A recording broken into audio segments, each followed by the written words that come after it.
بسم اللہ الرحمن الرحیم اللہم الہمنی رشدی وعیدنی من شر نفسی۔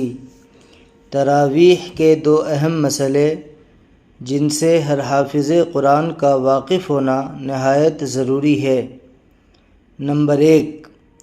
تراویح میں حافظ صاحب نے آیت سجدہ غلط پڑھی یا پڑھنا ہی بھول گئے تو پیچھے سے ایک حافظ صاحب نے لقمہ دیا تو سوال یہ ہے کہ کتنا سجدہ واجب ہوگا، 1 یا 2؟ اس سوال کا جواب یہ ہے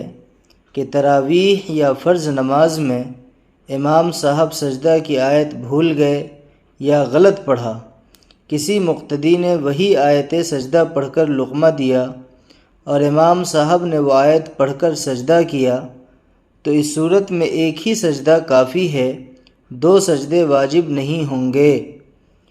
سوال نمبر 2، ایک صاحب کا سوال ہے کہ ہمارے یہاں امام صاحب نے تراویح میں آیت سجدہ پڑھی لیکن انہوں نے سجدہ نہیں کیا، سجدہ کرنا بھول گئے، تو کیا ہم نماز کے بعد اس سجدہ کی قضا کر سکتے ہیں؟ جواب، اس سوال کا جواب یہ ہے کہ امام صاحب آیت سجدہ پڑھنے کے بعد 3 آیت پڑھنے سے پہلے اگر رکوع کر لیں اور رکوع میں سجدہ تلاوت کی نیت کر لیں تو سجدہ ادا ہو جائے گا، اور اگر رکوع میں بھی نیت نہیں کی تو اس رکعت کے نماز والے سجدہ میں امام اور تمام مقتدیوں کا سجدہ تلاوت خود بخود ادا ہو جائے گا۔ اور اگر آیت سجدہ کے بعد مزید 3 آیات پڑھنے کے بعد رکوع کیا تو جس رکعت میں آیت سجدہ پڑھی اس رکعت میں سجدہ تلاوت کرنا بھول جائے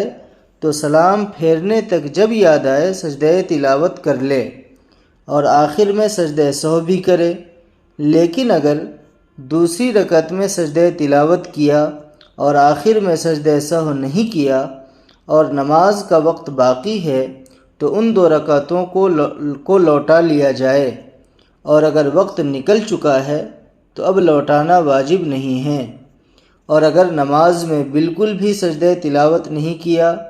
اور سلام پھیرنے کے بعد نماز کے منافی کام جیسے بات چیت کرنا، کھانا پینا، سینے کا قبلے سے پھر جانا، یہ سب کام ہو گیا تو اس کے بعد چھوٹے ہوئے سجدہ تلاوت کی تلافی کی کوئی صورت نہیں ہے، لیکن اب نماز اور تلاوت کو لوٹانے کی ضرورت بھی نہیں ہے۔ البتہ